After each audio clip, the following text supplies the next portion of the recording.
Bonjour mes frères et mes sœurs. Que pensez-vous de vous-même? Pensez-vous que vos idées sont souvent meilleures que celles des autres? Lors d'une discussion, pensez-vous que les autres ont tort et que vous avez raison? Lorsque vous êtes en famille, et il y a des discussions ou des différences de vue, pensez-vous que celles des autres sont mauvaises alors que les vôtres sont bonnes?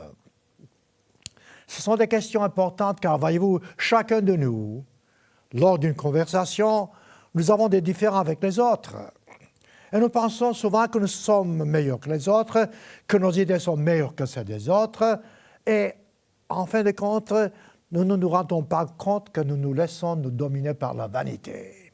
Et oui, je vous pose la question directement. Franchement parlant, lorsque vous regardez autour de vous, lorsque vous voyez les gens avec leurs défauts, pensez-vous que vous avez moins de défauts qu'eux, et que vous êtes meilleur qu'eux, et que vos opinions sont meilleures que celles que les leurs? Si par exemple vous travaillez dans un bureau, si votre patron, vos collègues vous disent quelque chose, pensez-vous avoir raison et eux tort? Ou si vous êtes dans la famille, il y a des discussions, pensez-vous que vos opinions sont meilleures que celles des autres? Je vous pose ces questions, voyez-vous, car nous avons toujours l'esprit critique. Nous jugeons, nous voyons des fautes partout, sauf en nous-mêmes. Étrange car, voyez-vous, c'est exactement ce que le Christ a dit. Il a dit que nous devons d'abord regarder en nous-mêmes. S'il y a des choses à critiquer, regardez en vous-même, votre caractère, vos opinions, vos idées. Par exemple, dans Matthieu chapitre 7, commençons par là, c'est très clair, le Christ justement parle de cette sorte d'attitude. Il nous dit, ne jugez point afin que vous ne soyez point jugés. Voilà. On peut dire ne critiquez point afin que vous ne soyez point critiqués. Autrement dit, c'est déjà là la base même de ce sermon ce matin. Ensuite, le Christ dit, car dit-il, on vous jugera du jugement que vous jugez. Voilà déjà une opinion importante qui vient de Dieu, qui nous dit les dangers qu'il y a lorsque nous critiquons les autres, lorsque nous pensons être meilleurs que les autres, et lorsque nous pensons que nos idées sont souvent, je dirais même meilleures, que celles des autres. Ensuite, le Christ ajoute, on vous mesurera avec la mesure dont vous mesurez.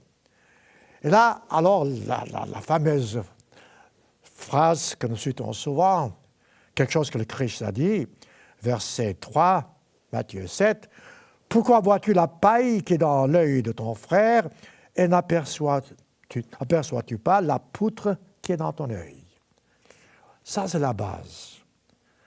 Je répète, lors d'une discussion ou quoi que ce soit, souvent vous voyez, je dirais, la paille dans l'œil de votre prochain et vous ignorez la poutre qui est dans le vôtre. Ce faisant, voyez-vous, nous ne nous rendons pas compte, mais nous devenons en quelque sorte des gens que les autres ne respectent pas. Lorsque vous avez cette attitude, vous perdez le respect des autres. Continuons. Souvent, nous nous comportons comme si nous étions meilleurs, non pas parce que nous le sommes, ou bien nous le pensons, mais parce que, franchement parlant, nous sommes orgueilleux.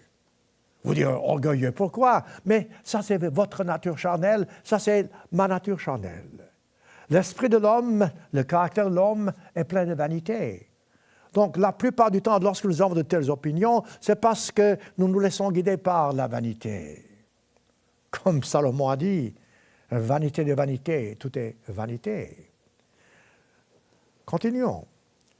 Nous pensons que nous sommes humbles. Nous pensons que nous ne faisons pas beaucoup de bruit. Ou bien nous pensons que, par exemple, parce que nous n'avons pas un grand poste, ou bien beaucoup d'argent, ou bien je sais quoi, nous pensons que nous sommes humbles. Mais en réalité, même dans cette situation-là, nous pouvons être humbles, nous pouvons être petits, mais dans ces sentiments, nous pouvons même nous montrer notre vanité. Eh oui! Si vous vous examinez vous-même, vous verrez que la plupart du temps, votre esprit critique vous fait du tort. et que vous ne vous rendez pas compte, mais souvent, dans cet état de choses, vous perdez le respect des autres. Continuons.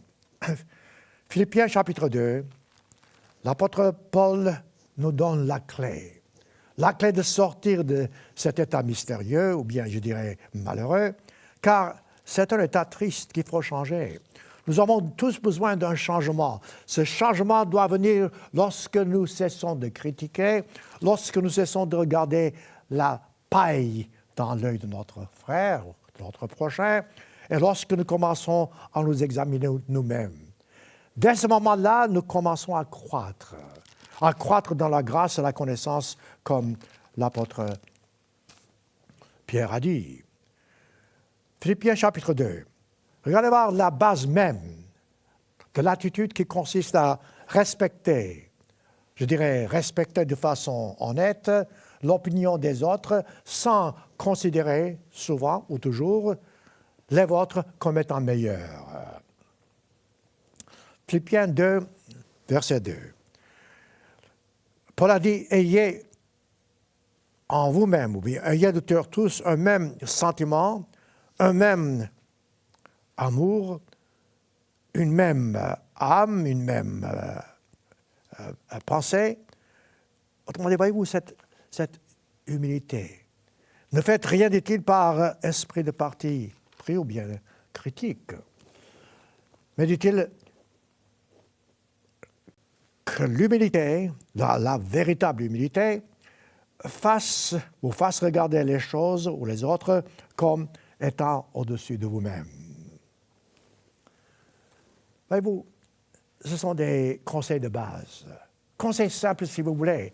Et pourtant, ces conseils-là nous vous mettent dans le bon chemin. Dans le chemin, je dirais même, du salut.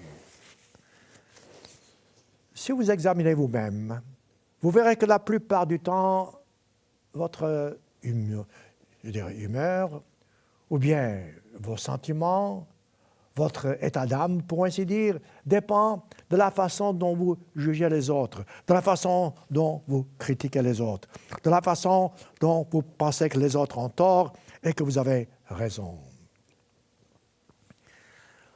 Laissez-moi d'abord vous donner quelques exemples, ensuite vous poser une question importante. Du reste, je dirais, si je devais mettre un titre à ce sermon, je dirais « Qu'auriez-vous fait si vous étiez à la place de quelqu'un d'autre ?» Parce que, voyez-vous, vous regardez, vous voyez les fautes chez les autres, mais qu'auriez-vous fait si vous étiez à leur place? Ou alors, inversement, si vous voyez quelque chose de bien dans quelqu'un, est-ce que vous pouvez l'imiter, vous pouvez le suivre? La Bible nous dit de suivre le Christ, d'imiter le Christ, d'être davantage comme le Christ. Une fois que vous comprenez cette base, cette importance, vous comprendrez que la seule façon d'arriver à ce point, c'est de dire « Qu'est-ce que le Christ aurait fait à ma place ?» C'est ça, c'est très simple. Ensuite, vous vous mettrez dans le bon chemin. Nous pensons souvent au premier couple sur cette terre. Eh bien, si vous étiez à la place d'Adam, vous les hommes, qu'auriez-vous fait? Auriez-vous agi différemment d'Adam? Et que vous auriez peut-être écouté la parole de Dieu et dédaigné le mensonge de Satan? Ou si, vous les femmes, vous étiez à la place d'Ève, qu'auriez-vous fait? Est-ce que vous auriez agi différemment d'Ève, vous pensez? Est-ce que vous auriez, maintenant que vous connaissez l'histoire, tenu le coup à dire non, Satan derrière, je vais obéir à Dieu, je ne vais pas prendre du fruit défendu? Je me demande. Et je dirais même que non, car nous sommes toujours comme Adam et Ève. Nous avons cette nature charnelle en nous, ce sentiment d'orgueil, de vanité. Eux, ils avaient tout, et pourtant ils ont tout perdu. C'est ce même principe. Prenez ensuite, je dis souvent, l'exemple de la première nation que Dieu a choisie. Si vous étiez, vous, un des Israélites à l'époque, auriez-vous agi comme le troupeau, comme le groupe, ou auriez-vous choisi de suivre leur chemin, le chemin de désobéissance, d'orgueil et de vanité? de plainte. Je vous pose la question, car souvent, lorsque vous vous examinez vous-même, vous verrez, je le répète, que vos problèmes, justement, résident dans cette attitude. Cette attitude de vouloir toujours davantage ou vouloir les choses à votre façon, toujours en pensant que votre façon de penser, votre façon de demander quoi que ce soit ou de faire quoi que ce soit est meilleure que celle des autres. Commencez-vous à comprendre ce à quoi je veux en venir. Je dis, prenons l'exemple des Israélites. Lorsque Dieu les a choisis en tant que nation, il leur a dit ce qu'ils devaient faire pour être heureux. Lisez Lévitique, vous lisez Deutéronome, Nombre, Exode. Vous voyez là les commandements de Dieu. Dieu a dit, si tu veux être heureux, voici le chemin à suivre. Mais même, comme vous et comme moi, les gens ont pensé à l'époque, non, ce n'est pas le meilleur chemin pour moi. Moi, je préfère suivre mon chemin et tout en désirant avoir les mêmes bénéfices. Vous ne pouvez pas y arriver. Si vous voulez vraiment trouver le bonheur sur cette terre, si vous voulez être agréable à Dieu, si vous voulez réussir dans tout ce que vous faites, vous vous comportez selon les commandements de Dieu. Vous obéissez à Dieu, à sa volonté. Regardez ce que Dieu a dit lorsque les Israélites, la première nation, entraient dans le pays promis, ou lorsque Dieu leur a dit, écoute, voilà la voie à suivre. Deutéronome chapitre 30. Voici, dit-il, verset 15. Voici, je mets aujourd'hui devant toi, dit-il, la vie et le bien. Voilà. Que désirez-vous? La vie ou le bien? La mort et la vie et le mal. Ensuite, dit-il, je te prescris aujourd'hui, dit-il, d'aimer l'Éternel ton Dieu, de marcher dans ses voies, d'observer ses commandements, ses lois, ses ordonnances, afin que tu vives et que tu multiplies dans le pays où tu vas. Ça, c'est la base. Ensuite, Dieu nous met aussi en garde contre ce qui va se passer si nous suivons nos propres opinions, nos propres désirs, nos propres façons d'agir.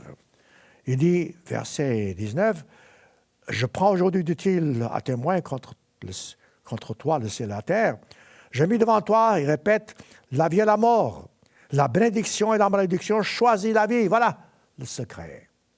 Dieu vous donne l'ordre de choisir la vie, et la seule façon de choisir la vie, c'est de dire, je ferai ce que Dieu veut, et non pas ce que je veux. Dès ce moment-là, vous commencez à vous critiquer vous-même, à vous examiner vous-même, et non pas voir la paille dans l'œil de votre prochain. J'espère que vous comprenez, car voyez-vous, si moi, nous ne comprenons pas ce principe de base dans l'esprit chrétien, nous ne pourrons jamais être sur le chemin du salut. Je vous parle sérieusement. Lorsque vous avez choisi d'être baptisé, quelle a été votre décision? Vous avez dit, je veux faire ce que Dieu veut que je fasse. C'était ça, c'était votre, comment dirais-je, promesse de baptême. À ce moment-là, vous avez dit, je veux me débarrasser de cette nature humaine, de cette nature charnelle, et je me rends à Dieu. Dès ce moment-là, dès votre baptême, vous n'êtes plus à vous-même. Vous ne vous appartenez plus à vous-même. Vous vous appartenez au Christ, car son esprit entre en vous. Comme la Bible dit, vous êtes son temple. Autrement dit, dès ce moment-là, vos opinions, vos idées doivent être les opinions et les idées du Christ. Mais la plupart du temps, comme vous le savez, ce n'est pas le cas. Parce que vous avez toujours votre nature charnelle, nous tous, nous avons la même chose, et vous suivez votre chemin en pensant que, puisque vous êtes baptisé, puisque vous avez l'Esprit de Dieu, vous êtes sur le bon chemin. Eh bien, mes frères et mes sœurs, ce n'est pas le cas. Examinez-vous vous-même pour voir vraiment dans chaque circonstance ce que le Christ aurait fait s'il était à votre place. Dans Luc chapitre 14, je ne vais pas me référer, dans Luc 14, Là, vous voyez l'engagement que vous avez pris. Vous devez choisir le Christ avant toute autre personne, de votre famille, même avant vous-même. Comme le Christ a dit, vous portez votre croix. Il faut être fort pour porter votre croix, mais c'est quand même le Christ qui porte cette croix si vous vous rendez vraiment à lui. Si vous êtes l'esclave du Christ, et vous devez l'être, nous devons tous l'être, alors nous faisons ce que le Maître nous dit. Et ce que le Maître, le Christ nous dit, c'est toujours bon pour nous. Ça, c'est la base. Allez voir les disciples du Christ. C'est assez intéressant. Lorsque les disciples du Christ étaient appelés, ils ont accepté, certes, l'appel. Ensuite, dans leur esprit, ils se demandaient, d'accord, mais qu'est-ce que je gagne, en fin de compte? Je me rends l'esclave du Christ, je fais le Christ dit, mais qu'est-ce que je gagne? Qu'est-ce qu'il y a là-dedans pour moi? Eh bien, la réponse est très simple. Marc chapitre 10. Je répète parce que la nature humaine veut toujours savoir ce qu'il y a pour elle à gagner. Bon, je vais obéir à Dieu, mais qu'est-ce que je gagne? Eh bien, d'abord, vous gagnez la paix d'esprit. D'abord, vous vous mettez sur le bon chemin pour hériter la vie éternelle. Et ensuite, votre vie devient beaucoup plus agréable. Mais c'est toujours la même chose. Ne pas voir le mal aux yeux des autres ou bien chez les autres, et toujours suivre le commandement de Dieu et ne pas critiquer, ne pas juger, ne pas vous considérer meilleur que les autres, ne pas vous dire que vos idées sont meilleures que celles des autres. Je répète, c'est beaucoup plus important que vous le pensez.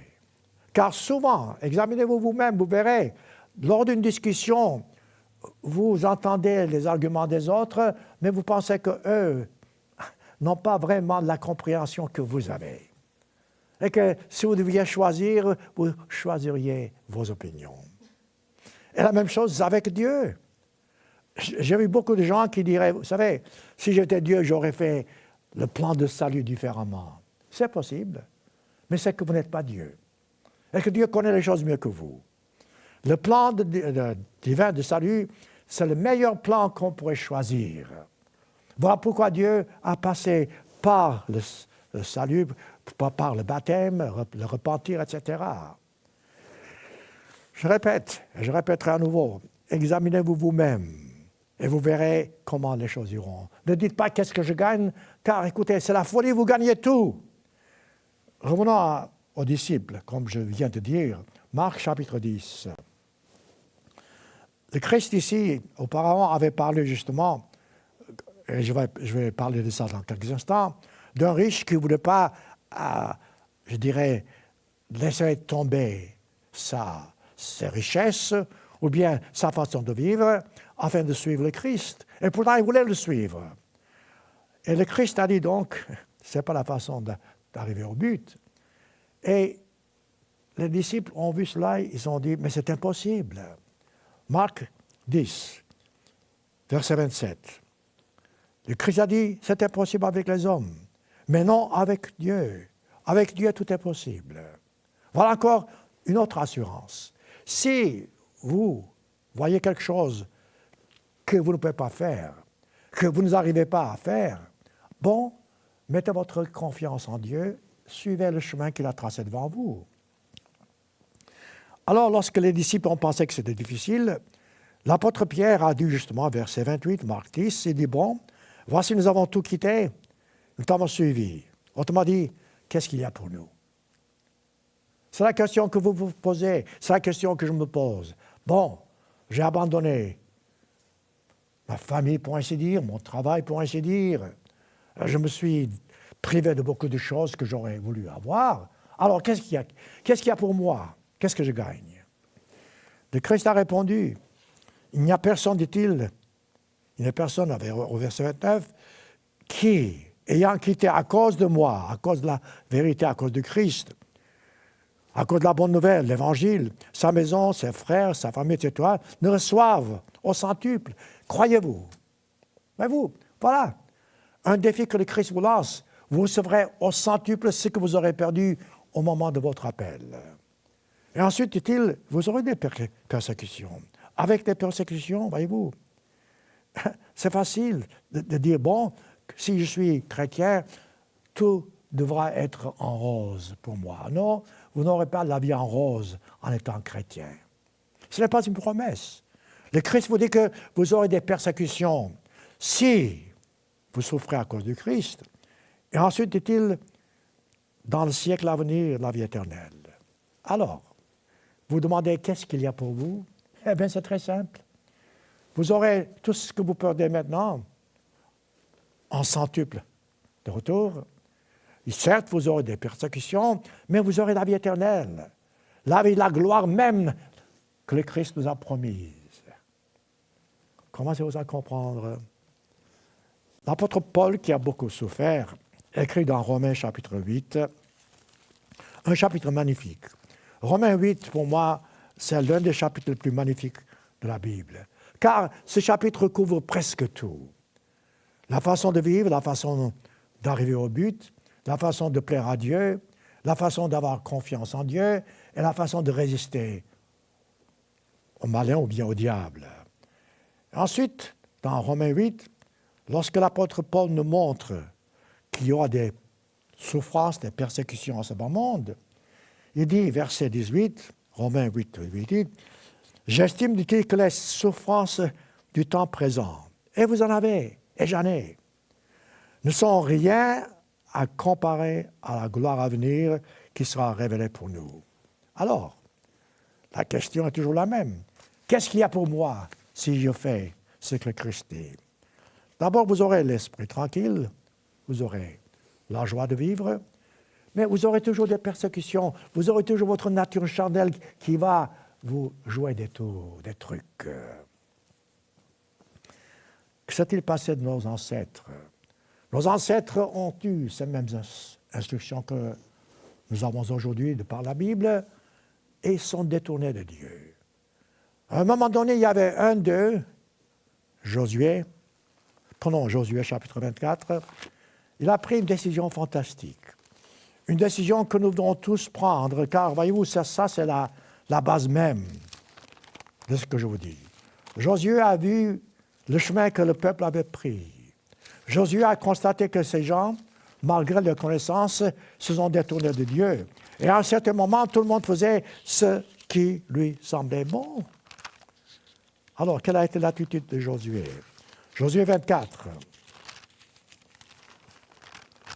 Car maintenant, je vais vous poser une question importante. Josué 24, je pense c'est bien là. Oui. Verset 14. Josué parle au peuple. Maintenant, dit-il, craignez l'Éternel, servez-le avec intégrité, fidélité, faites disparaître les dieux que vous servez, etc. Et ensuite, il ajoute une chose. Il dit, vous pouvez faire ce que vous voulez, je paraphrase, mais dit-il, moi, verset 15, mais ma maison, dit-il, nous servirons l'Éternel. Il a pris une décision. Alors, maintenant, je commence à entrer dans le vif du sermon. Si vous étiez à la place de Josué, auriez-vous agi comme lui? Le peuple se détourne de lui. Le peuple cherche son propre plaisir. Et vous êtes le chef, ou bien vous êtes du groupe. Comment est-ce que vous auriez agi? Comme Josué ou comme le peuple? Si vous étiez à la place, comme je dis, d'Adam et d'Ève, comment auriez-vous agi? Si vous étiez à la place des disciples qui avaient demandé au Christ, qu'est-ce qu'il y a pour nous? Comment auriez-vous agi? Laissez-moi maintenant vous donner quelques exemples. Je vais parler brièvement, car je ne peux pas prendre chaque exemple en détail, mais des exemples dans la Bible, des individus qui ont suivi un chemin, et je vous poserai la question, si vous étiez à leur place, qu'auriez-vous fait? J'ai déjà parlé des Israélites, mais prenons quand même quelque chose auprès des Israélites. Prenez Exode chapitre 15.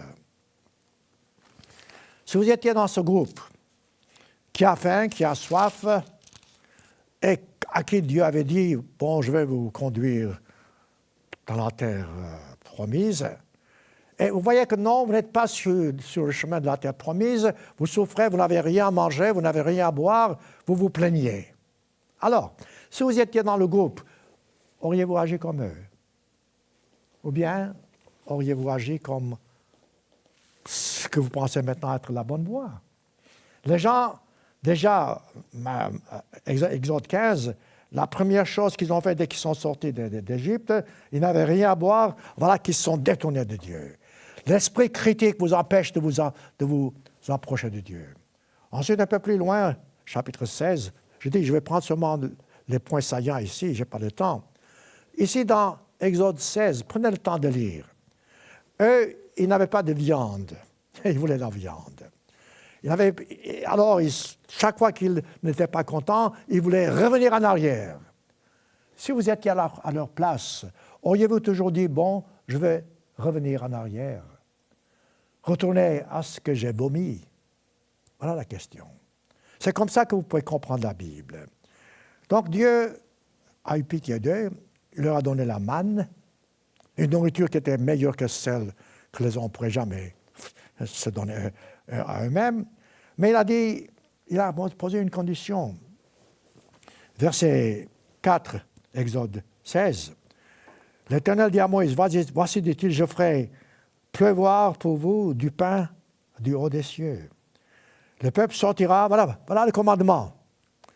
Le peuple sortira et ramassera chaque jour, jour par jour, la quantité nécessaire pour le jour même, afin que je le mette à l'épreuve et qu'il voie que s'il marchera ou non selon ma loi. Voici, dit-il, il marchera, dit-il, le 6e jour, dit-il, lorsque eux, ils iront prendre la manne. Je paraphrase toujours, je prends seulement les idées. Il dit, ils n'en trouveront point. Lisez le chapitre entier. Dieu a dit, écoutez, pendant 6 jours, vous aurez la manne. Le 7e jour, vous n'en aurez pas. Mais il a dit, le 6e jour, allez et vous verrez qu'il y a une double portion. Qu'est-ce qui se passe? J'ai dit, les détails ne sont pas très importants, c'est le principe que je cherche. Si vous étiez dans ce groupe, comment auriez-vous réagi? Auriez-vous été de ceux qui, le 6e jour, sont allés cueillir la manne pour le vendredi et pour le samedi? Ou bien comme ceux qui, le samedi, sont sortis quand même pour en acheter, ou bien pour en trouver, et ils n'ont rien trouvé?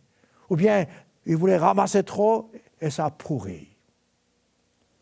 Voyez-vous, voilà une leçon. Si vous faites les choses à la façon divine, vous serez bénis. Autrement, vous perdrez même ce que vous avez. Voilà pourquoi je pose la question. Si vous étiez dans ce groupe, vous seriez sorti le samedi pour en trouver d'autres, pour en trouver la manne, ou bien vous auriez obéi à Dieu, et le vendredi, vous auriez pu trouver une double portion qui vous aurait satisfait vos besoins le jour du sabbat. Intéressant, car ce chapitre a aussi une leçon à nous donner. Les gens disent, mais comment est-ce que les Israélites savaient que c'était le sabbat pendant 40 ans lorsqu'ils étaient en captivité, ou bien, pas captivité, mais dans le désert? Eh bien, c'était facile. Pendant 40 ans, le Christ a montré quel était le jour du sabbat en ne donnant pas de manne le jour du sabbat et en multipliant, en faisant 2 fois la portion le vendredi. Ça, c'est entre guillemets. Comprenez, continuez, parce que, voyez-vous, les idées que j'ai tellement d'exemples, je ne sais pas combien d'entre eux je peux vous en donner, mais prenez quelque chose d'autre. Prenez par exemple David. David, selon la Bible, était un homme selon le cœur de l'Éternel. Certes, il a commis beaucoup de péchés. Maintenant, je prends le caractère de David qui lui a fait un homme selon le cœur de l'Éternel. Si vous étiez à la place de David, comment auriez-vous agi face à votre ennemi? C'est la question que je vous pose. Vous avez souvent des gens qui ne vous aiment pas beaucoup peut-être, ou bien qui sont contre vous. Comment réagissez-vous contre eux? 1 Samuel, verset 24, chapitre 24. Je vous ai dit il y a quelques instants que pensez-vous que vos opinions, vos idées sont meilleures que celles des autres. Ici, vous avez un cas extrêmement difficile, car ici, vous voyez le roi David le roi Saül et David. Le roi Saül cherchait à éliminer David. Le roi Saül voulait absolument se débarrasser de David car il voyait que Dieu avait béni Saül béni David et que lui, Saül, n'était pas béni. Mais la réponse était simple parce que David voulait faire ce que Dieu veut. Mais regardez-moi cette attitude. Et je vous pose la question, si vous étiez à la place de David, auriez-vous agi comme lui?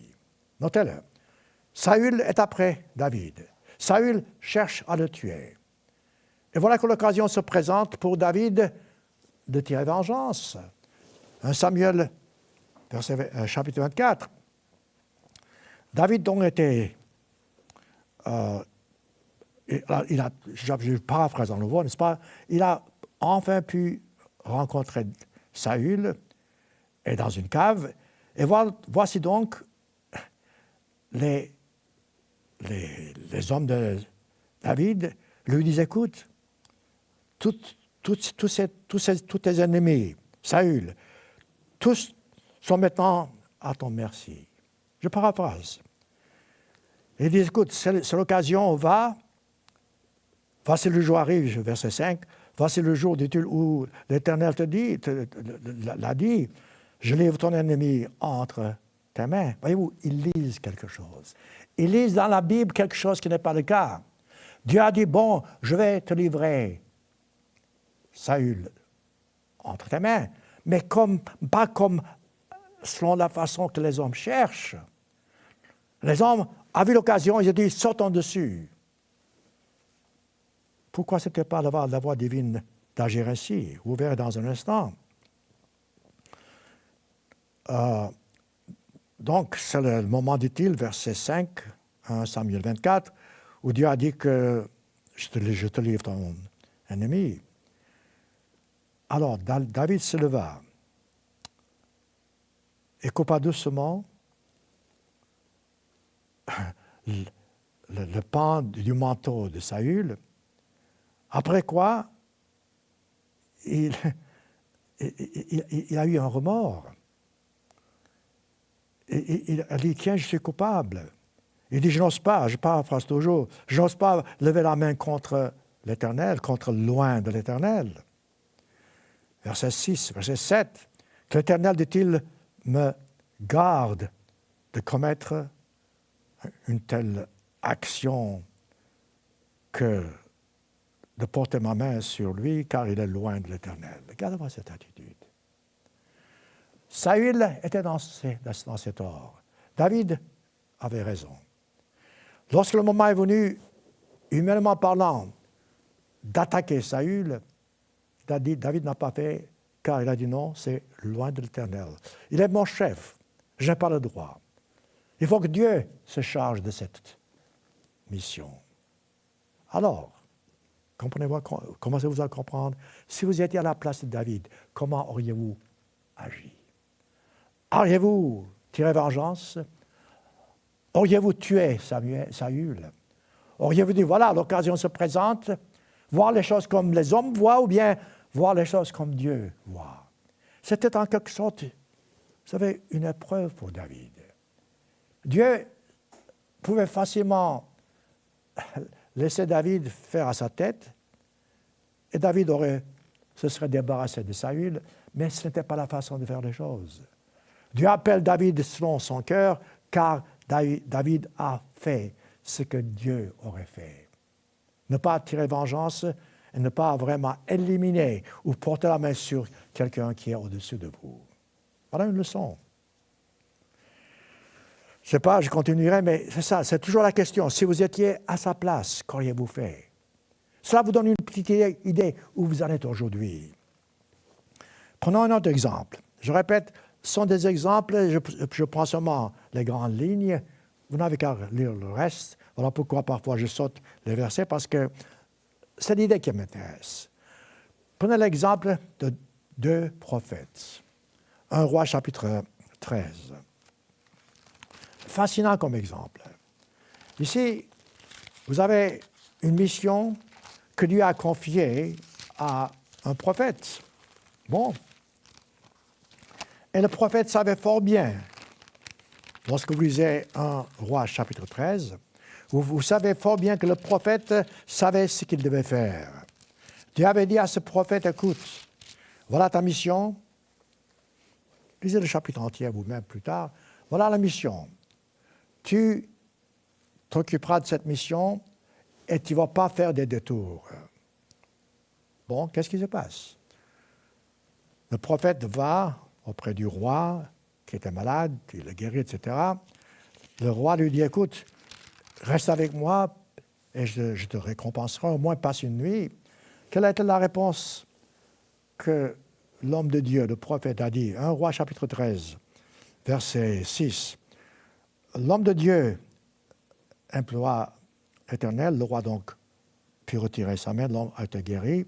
Ensuite, le roi lui a dit, reste avec moi.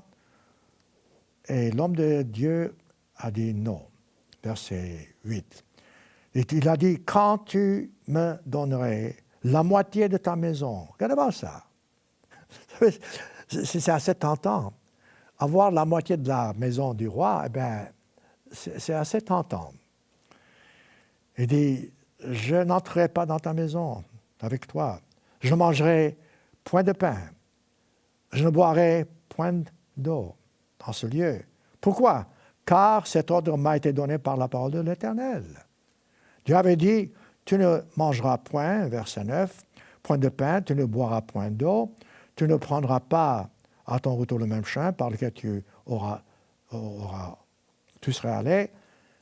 C'était un ordre. Il le savait. Donc, il a obéi à Dieu. Qu'est-ce qui se passe? Voyez-vous, là, vous avez un exemple. Si vous étiez à la place de ce prophète, et si quelqu'un vous offre la moitié de sa fortune, et là, il s'agit d'une fortune immense, auriez-vous accepté? Seriez-vous faibli? Et laissez de côté la parole de l'Éternel. Ne dites pas oui, car voyez-vous, c'est ce qui se passe aujourd'hui. Même dans la vie chrétienne, nous tous, nous avons chaque jour des tentations. Quelqu'un nous offre quelque chose qui nous ferait un petit peu nous détourner du chemin que Dieu a tracé devant nous. Auriez-vous accepté, par exemple, une offre d'un emploi qui vous payerait 1 million par an, seulement si vous deviez travailler 1 jour par an, le jour du sabbat? Voilà la tentation. Et si le prophète avait pris la bonne décision, il dit non, bien que le roi lui offre la moitié de sa maison, il dit non, Dieu m'a dit, tu ne feras pas de détour, tu ne mangeras pas chez quelqu'un d'autre, tu ne boiras pas, tu iras devant, tout droit, jusqu'à ce que tu accomplisses ta mission. Alors, le danger commence. Et ça c'est pour vous, ça c'est pour moi, verset 11. Il y avait un vieux prophète qui demeurait aussi à Bethel. Là encore, je vais sauter. Alors ce vieux prophète s'informe au sujet du premier prophète et tout d'un coup, voilà, il dit quelque chose qui va faire changer la décision du premier prophète. Il envoie après lui et il dit, je saute les versets, il lui fait dire, moi aussi, verset 18, moi aussi, je suis prophète comme toi. Un ange m'a appelé de la part de l'Éternel.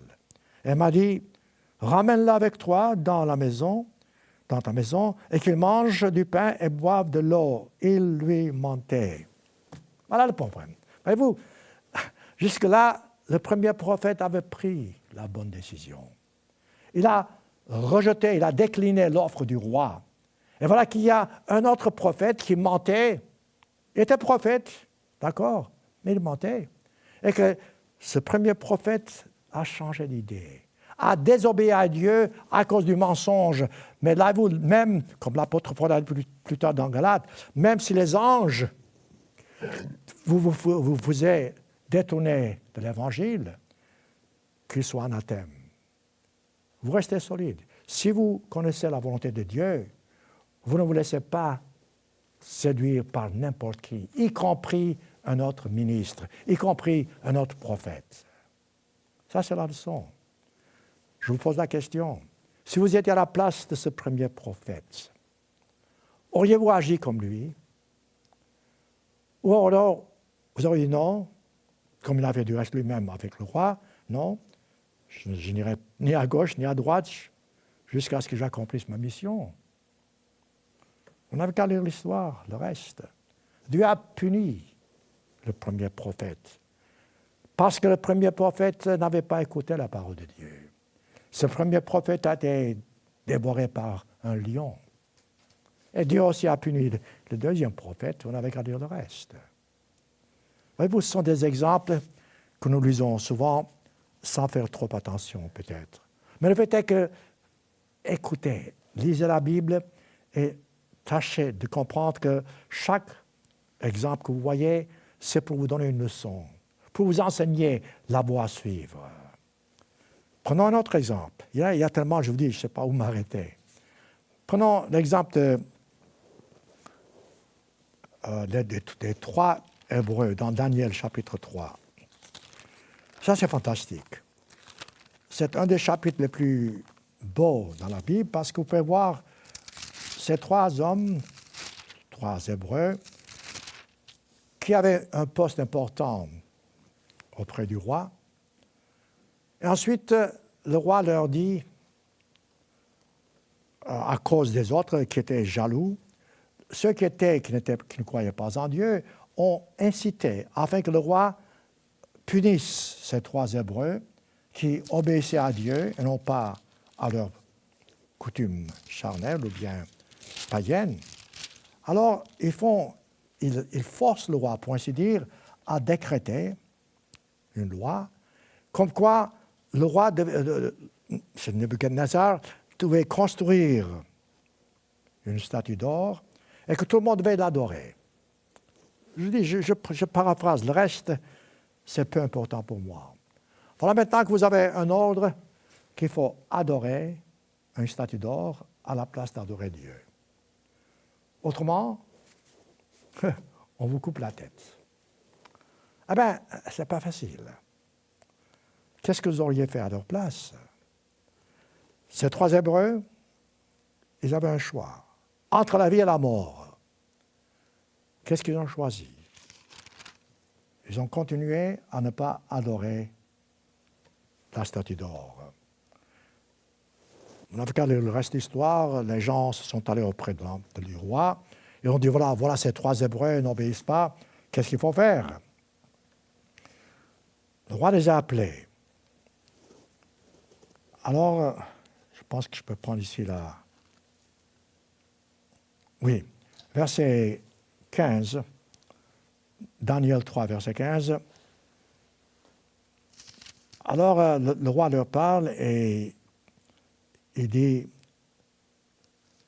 vous n'aviez pas su, je paraphrase toujours, que vous devriez m'obéir et que vous devriez vous adorer la statue d'or. Verset 16. Daniel 3, verset 16. Shadrach, Meshach et Abednego répliquèrent au roi, nous n'avons pas besoin de te répondre là-dessus. Regardez voir ce courage. Il parle au roi avec courage, avec respect, mais il dit, écoute, on n'a pas besoin d'écouter toi. Voici, dit-il, notre Dieu que nous servons peut nous délivrer de la fournaise ardente. Wow! Vous savez ce qu'on appelle la foi. Ils ont la foi que Dieu va les délivrer de la fournaise ardente. Mais il y a toujours encore, vous savez, le côté humain. Souvent, nous avons de la foi pour quelque chose et indirectement, nous commençons à douter. C'est possible. C'est ce qui est arrivé ici avec ces 3 Hébreux. Ils étaient sûrs que Dieu va les délivrer, mais alors, ils ajoutent quelque chose. Il va nous délivrer de ta main, au roi. Mais, verset 18, sinon, dit-il, sache, au roi, que nous ne servirons pas tes dieux et que nous n'adorons pas ta statue d'or que tu as élevée. Quel avoir ce courage. Ils avaient, eux, le châtiment de la fournaise ardente. Et le roi leur donnait le choix, écoutez, ou bien vous faites ce que je vous ai dit, ou bien vous périrez dans la fournaise ardente. Lisez le reste de l'histoire, c'est fantastique, c'est vraiment intéressant. Eux, ils ont choisi la fournaise ardente. Et le roi lui-même a été surpris parce que lorsque le moment est arrivé pour regarder dans la fournaise ardente, il dit, tiens, il y a 3 qui y sont jetés, il y a 4 maintenant.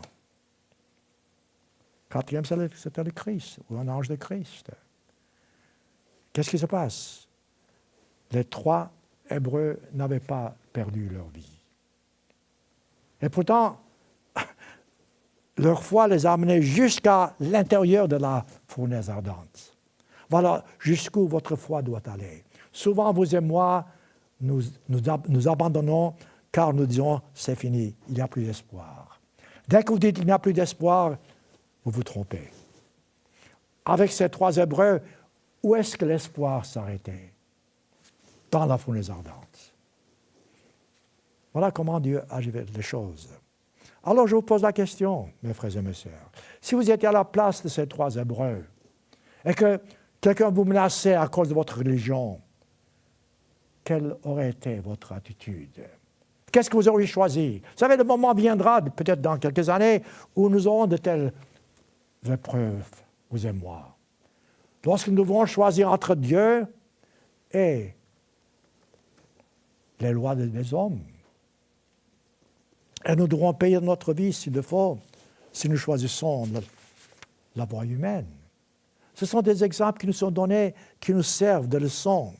Car si nous pouvons voir que Dieu est intervenu dans la fournaise ardente même, presque là où il n'y a plus d'espoir, alors on peut voir que non, Dieu sait ce qu'il fait. Ayez foi jusqu'à la limite qui dépasse la compréhension humaine.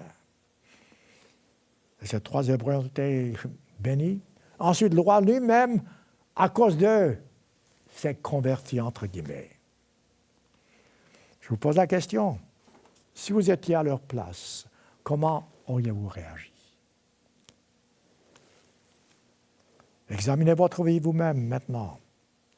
Comment réagissez-vous face à des circonstances pas pareilles, mais à peu près du même genre? Minimes, pour ainsi dire.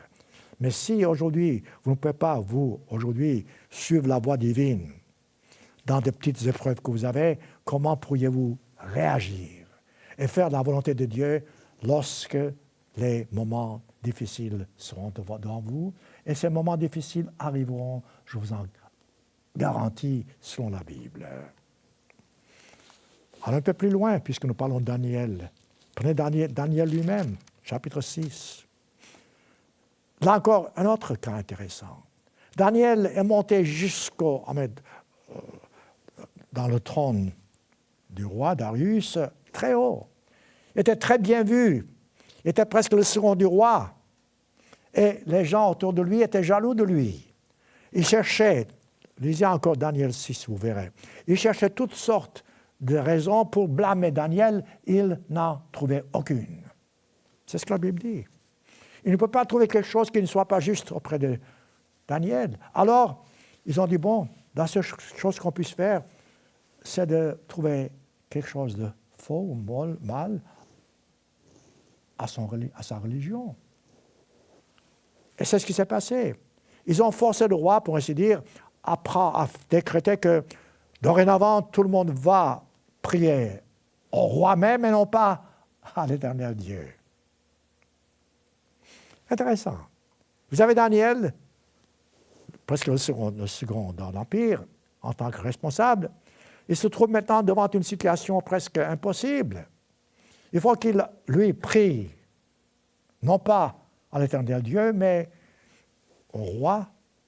Autrement, il perd et son poste et sa tête. Alors, c'est un problème. Comment auriez-vous réagi à sa place? Je répète, mes frères et mes sœurs, les jours viendront où nous devrons avoir, nous, les occasions de prendre de telles décisions. Mais c'est maintenant qu'il faut nous préparer. Ce n'est pas lorsque les moments difficiles arrivent que vous vous préparez. Ça sera trop tard. La formation doit se faire maintenant. C'est maintenant que vous devez former votre caractère. Vous savez fort bien ce qui s'est passé. Daniel a refusé. Il a prié 3 fois par jour, les fenêtres ouvertes. Il ne cachait rien, afin que les gens voient que non, il priait Dieu, l'Éternel Dieu. Il n'avait rien à cacher, il n'y a pas de secret. Le roi Darius aimait beaucoup Daniel. Il a même jeûné toute une nuit, pour ainsi dire, comme c'est marqué plus tard dans le même chapitre, pour que quelque chose arrive, que Daniel ne soit pas condamné à la fosse des lions. Parce que ça c'est le prix, il fallait qu'il soit jeté à la fosse des lions. Alors, qu'est-ce qui se passe? Même, voyez-vous, Daniel n'a pas fléchi. Comme les 3 Hébreux, il n'a pas accepté l'offre du roi, les conditions. Il a été jeté à la fosse aux lions. Voyez-vous, là encore, jusqu'où va votre foi? Dans la fournaise ardente, fosse aux lions. Bon. Le roi même, c'est intéressant, la Bible dit que le roi a jeûné toute la nuit. Parce qu'il aimait Darius. Le lendemain, lorsqu'il s'est présenté avec un tout petit espoir, en disant, Daniel, es-tu toujours là? Parce qu'il espérait toujours qu'un miracle arriverait. Et à sa grande surprise, oui, Daniel était là. Le lion ne l'avait pas touché. Voyez-vous, c'est ce que j'appelle la foi. Mais la foi ferme lorsque vous faites ce que Dieu vous dit, jusqu'à la fin, sans vous mettre des bâtons dans les roues. Sans vous dire, bon, je m'arrêterai. Si Dieu n'intervient pas, ben, dans ce cas-là, ce n'est pas sa volonté. Non, ce raisonnement est humain. Dieu interviendra au moment opportun, même dans la fournaise ardente, même dans la fosse des lions. Commencez-vous à comprendre? Alors je vous pose cette question fameuse que je fais dans ce sermon. Si vous étiez à la place de Daniel, comment auriez-vous réagi? Auriez-vous pris le même chemin que lui et être jeté dans la fosse aux lions? Ou alors, vous diriez, bon, c'est un peu trop. C'est que Dieu peut-être veut que je fasse quand même un compromis. Dès ce moment-là, vous ne pensez pas comme Dieu pense. Vous pensez comme la nature humaine pense. Vous pensez comme Satan voudrait que vous pensiez. Ce sont des cas extrêmes, si vous voulez, mais ce n'est pas toujours extrême, voyez-vous. C'est des cas extrêmement simples, importants. Prenez Matthieu chapitre... Matthieu chapitre 19. Maintenant, faisons quelque chose, examinons un cas plus facile peut-être. Facile, mais tout dépend. Nous qui sommes chrétiens, nous qui sommes appelés, comme je viens de dire, à être esclaves du Christ, Dieu nous a dit, nous devons suivre sa volonté, faire sa volonté, suivre ses commandements, observer ses commandements pour arriver au but. Ça, c'est notre décision du moment de baptême. Nous avons été, je le répète, et nous sommes esclaves du Christ. Alors, jusqu'où va votre obéissance à Dieu? Matthieu 19, verset 16. Supposons que c'est vous. Ce n'est pas un homme, comme c'est marqué. Supposons que c'est monsieur tel et tel, ou madame tel et tel, ou mademoiselle tel et tel. Alors, vous, ou ces personnes-là, cet homme, s'approche du Christ. Maître, que dois-je faire pour avoir la vie éternelle? Voilà un homme qui comprenait donc le but de la vie. Il n'avait pas encore l'Esprit de Dieu, il savait qu'il y avait la promesse de la vie éternelle. Alors, il devait suivre la voie pour la vie éternelle. Il pose la question, que dois-je faire? Quelle est la question? Quelle est la réponse? Le Christ a dit, écoute, tu connais le chemin, observe les commandements. Et l'homme, ça c'est intéressant, l'homme a dit, mais j'observe ces commandements dès mon enfance. Regardez voir ça. Alors, quelle est la condition? J'observe ces commandements, alors je suis prêt pour la vie éternelle. Non, il n'était pas prêt. Parce que le Christ savait que cet homme, bien qu'il observait les commandements de Dieu, cet homme avait encore quelque chose en lui qui l'empêchait d'entrer dans le royaume de Dieu. Il était trop attaché à sa fortune. Et vous êtes peut-être aussi la même chose. Peut-être il y a quelque chose dans votre vie auquel vous êtes trop attaché. S'il y a quelque chose dans ce monde, dans ce bas monde, qui vous empêche d'obéir à Dieu, il faut que vous vous débarrassiez de cette chose. Il faut que vous puissiez vraiment être solide dans la foi, comme Daniel, comme les 3 Hébreux, afin de ne pas fléchir. Donc cet homme s'est trouvé devant un dilemme. Il a dit, j'ai observé toutes ces choses, verset 20, Matthieu 19. Que me manque-t-il encore? Et le Christ connaissait son cœur. Verset 21, il dit, si tu veux être parfait, autrement dit, vraiment arriver au but, va, vends ce que tu possèdes et donne-le aux pauvres et suis-moi. Alors les conditions, c'est dur. Vous avez beaucoup de richesses. Vous jouissez de la vie. Vous avez tout ce qu'il vous faut. Vous observez les commandements de Dieu, y compris le sabbat, y compris tout, parce que cet homme a dit, j'observe tout. Mais il y avait quand même quelque chose qui l'empêchait d'être, entre guillemets, parfait. Sa fortune, sa vie à lui. Et lorsque le Christ lui a dit, bon, vends ce que tu as et suis-moi, l'homme n'a pas voulu accepter. Si vous étiez à sa place, qu'auriez-vous fait? Et si vous êtes à sa place maintenant, vous l'êtes. Quelles sont les épreuves que vous ne pouvez pas accepter? Les épreuves que vous direz non, c'est trop. Pour cet homme, les épreuves étaient sa fortune. C'était trop. Pour vous, ça peut être un ami, une amie, une femme, un homme. Ça peut être un travail. Pour vous, ça peut être, enfin, je sais quoi. Le fait est que, posez-vous toujours cette question. Puis-je dire que je vais faire ce que Dieu dit, quelles que soient les conditions? Voilà pourquoi je pose la question, si vous étiez à la place de cet homme, riche, qu'auriez-vous fait? Le même exemple est donné dans Marc, chapitre 10. Et vous savez, c'est intéressant parce que le Christ, dans Marc, dit, le Christ aima cet homme. Et oui, autrement dit, l'attitude de l'homme était bonne. C'était une bonne attitude, mais il ne savait pas vraiment jusqu'où aller. Vous voulez encore un autre exemple? Prenez l'exemple de Job. Job, un homme intègre devant Dieu. Là encore, je ne vais pas me référer verset par verset. Il a passé par des épreuves fantastiques. Il a souffert à cause de Satan. Satan a agi par la connaissance et la volonté de Dieu. Job ne le savait pas, mais Job a passé par toutes sortes d'épreuves, de souffrances. Même sa femme a dit, maudit Dieu. Il dit, non, tu es folle. Tu parles comme une femme folle. Il a dit, Dieu, c'est Dieu qui donne, c'est Dieu qui le reprend, béni soit Dieu. Quel exemple. Si vous étiez à la place de Job, comment auriez-vous agi?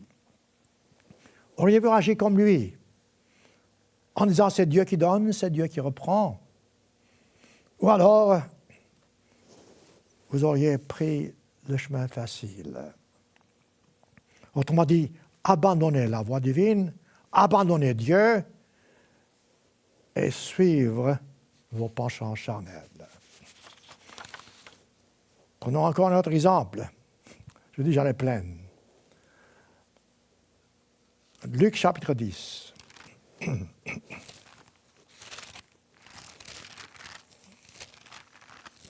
Vous pouvez en trouver vous-même dans la Bible, vous savez, puis chaque fois que vous lisez ces exemples, faites ce que je vous fais maintenant. Donc, posez-vous la question, si j'étais à sa place, comment aurais-je agi ou réagi? Voilà, c'est simple. Parce que sachez que le Christ est le même hier, aujourd'hui, éternellement. C'est même Christ qui a protégé les 3 Hébreux, ou Daniel, ou Job. C'est le même Christ qui vous protège, qui vous aide. Voilà pourquoi ce n'est pas difficile. C'est difficile humainement parlant, mais leur cas n'était pas plus difficile que le vôtre. C'est eux, ils sont tenus bons. Tiendrez-vous bon vous-même jusqu'à la fin, c'est ça qui compte. Voilà le but de ce sermon. Auriez-vous réagi ou agi comme Dieu veut jusqu'à la fin ou bien vous allez faiblir? Luc chapitre 10. Un exemple différent. Un exemple quand même. Luc chapitre 10. Un avocat, un docteur de la loi, vient, verset 25, Luc 10, 25. Un homme de loi vient auprès du Christ et dit, Maître, que dois-je faire pour hériter la vie éternelle? Voyez-vous, tout le monde savait qu'il n'avait pas la vie éternelle, alors il cherchait la voie de la vie éternelle.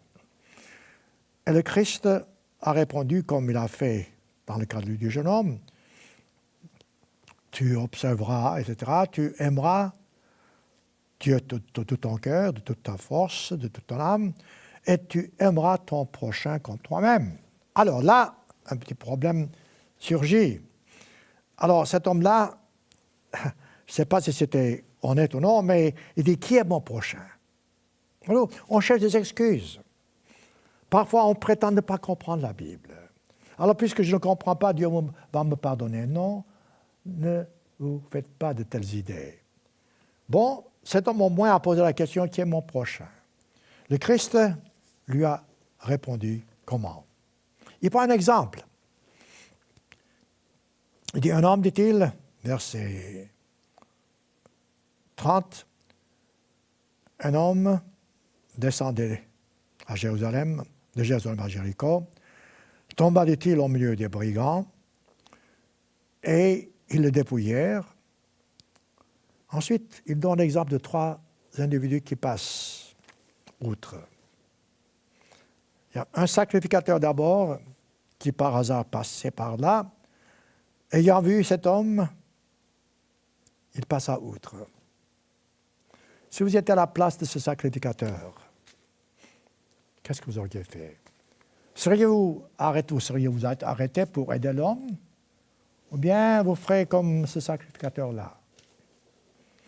Vous êtes chrétien? Oui, vous auriez toutes sortes d'excuses peut-être. Vous étiez pressé, votre femme est malade, votre homme est malade, votre mari est malade, toutes sortes, je ne sais pas quoi. Mais le fait est que le Christ prend un exemple, il se dit, voilà, ce sacrificateur-là, quelles que soient ses raisons, passe à outre. Donc, aux yeux de Dieu, il n'a pas fait ce qu'il aurait dû faire. Ensuite, un lévite, qui lui aussi doit être un homme, qui doit aimer son prochain. Lui aussi, je ne sais pas quelles étaient ses excuses à lui, mais il regarde tout et puis il passe outre. Si vous étiez à la place du Lévite, qu'auriez-vous fait? Est-ce que vous seriez arrêté pour voir ce que vous pouvez faire? Je sais qu'aujourd'hui, c'est dangereux parce qu'il y a tellement de choses, légalement parlant, qui nous empêcheraient, mais c'est le principe qui compte. Si quelqu'un est dans le besoin, vous arrêtez-vous pour aller voir ce que vous pouvez faire ou bien vous cherchez vos excuses à vous. C'est ça qui compte. Ces excuses ne valent pas grand-chose aux yeux de Dieu. Alors, Lévite passe outre. Ensuite, le Christ dit, verset 33, mais un Samaritain. Voyez-vous, je m'arrête ici. Qui est un Samaritain? Il n'est pas israélite. C'est un Samaritain, donc à leur avis, il y avait toujours une discordance entre Samaritains et Israélites. Il n'y avait pas de contact entre eux. Donc ce Samaritain arrive, il voit l'homme, il s'approche de cet homme, il a compassion. Voyez-vous, le mot compassion, c'est le vrai amour. Il a compassion de l'homme même qu'il ne connaît pas. C'est un Israélite, cet homme qui souffre. Lui, c'est un Samaritain. Qu'est-ce qu'il fait? Il s'approche de lui, il soigne la blessure, la plaie, il va à l'hôtel et il demande au propriétaire, écoute, prends soin de cet homme et tout ce que tu dépenseras, je te rembourserai. Je paraphrase, mais voilà l'idée. Auriez-vous agi de même? La réponse est facile parce que regardez autour de vous maintenant. Comment est-ce que vous agissez envers ceux qui souffrent, qui ont besoin de vous, de votre aide, que ce soit au sein de l'Église, que ce soit même dans la société de la bonne façon? S'il y a quelque chose que vous puissiez faire, le faites-vous. Ou bien vous laissez quelqu'un d'autre le faire. Ici, le Christ nous donne un exemple et il dit ouvertement que cet homme qui a vraiment aidé n'était même pas quelqu'un qui était appelé. C'était un Samaritain. Mes frères et mes sœurs, nous cherchons, vous et moi, des excuses. Des excuses pour ne pas faire ce que nous savons qu'il faut faire. Car nous sommes, comme je viens de dire, nous avons l'esprit critique. Nous sommes pleins de vanité, orgueil. Nous pensons que nos idées sont meilleures, notre façon de faire est meilleure, que nos arguments sont meilleurs, nos excuses sont meilleures, comme les excuses du Lévite, du sacrificateur, je sais qui. En toute chose, posez-vous la question, qu'est-ce que j'aurais fait si j'étais à la place de cet individu? Vous savez, franchement, je ne sais pas où m'arrêter. Si vous étiez à la place d'Étienne, le premier martyr, Actes, chapitre 7, il a dit aux gens leurs fautes, il a parlé avec courage, il savait que le prix de cette prédication serait la mort pour lui. Mais il n'a pas hésité, il a prêché, il a proclamé, il a dit aux gens leurs péchés. Qu'est-ce qui se passe? Il a payé de sa vie. Si vous étiez à sa place, auriez-vous agi avec le même courage? Et auriez-vous agi lorsqu'il a dit en mourant, il dit, écoute Dieu, pardonne-leur leurs péchés. Voilà l'attitude. Voilà ce qui s'appelle que d'être chrétien. Vous et moi, mes frères et mes sœurs, nous devons comprendre que la Bible entend ce qu'elle dit. Dieu entend ce qu'il dit. Dieu nous a donné des commandements. Il connaît la nature humaine, la vôtre et la mienne. Dieu veut que nous réussissions. Dieu nous permet de passer par des épreuves. Mais à travers les exemples que je viens de vous montrer, Dieu est toujours là. Il était là lorsque les 3 Hébreux étaient jetés dans la forêt ardente, ou lorsque Daniel était jeté dans la fosse au lion, etc. Dieu est toujours là. Alors, faites confiance en Dieu. Et dites-vous toujours, je ferai ce que Dieu dit, quelles que soient les souffrances devant moi, quelle que soit la dureté des épreuves devant moi. Ce faisant, vous accomplirez la tâche pour laquelle Dieu vous a appelé. Voilà votre travail, voilà votre croissance.